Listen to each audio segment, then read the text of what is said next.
Maurice Kamto, juriste renommé, ancien ministre délégué à la justice et président du mouvement pour la renaissance du Cameroun, s'est imposé comme l'un des principaux visages de l'opposition camerounaise depuis sa candidature à la présidentielle de 2018.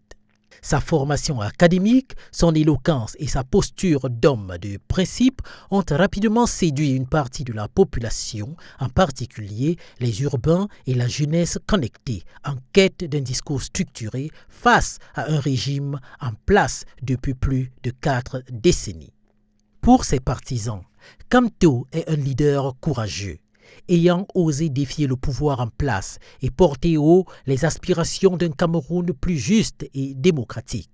Son refus de participer à certaines élections qu'il jugeait biaisées, ses prises de position sur la réforme électorale et la justice sociale, ainsi que sa capacité à mobiliser pacifiquement ses soutiens, sont perçus comme les signes d'un homme déterminé à changer le système plutôt qu'à s'y accommoder.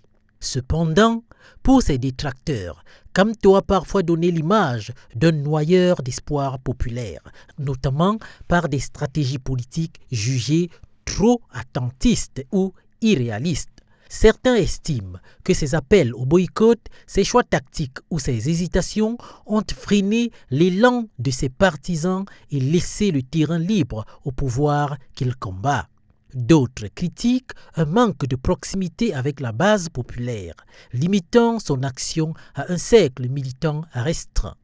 La question « leader ou noyeur » renvoie donc à la perception que chacun a de son parcours. Leader, s'il parvient à transformer ses discours et son aura intellectuelle en résultats concrets pour la population.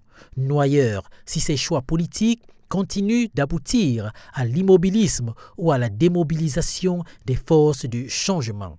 Une certitude demeure, Maurice Kamto restera une figure centrale du débat politique camerounais et l'histoire jugera si son héritage aura été celui d'un bâtisseur ou d'un espoir égaré.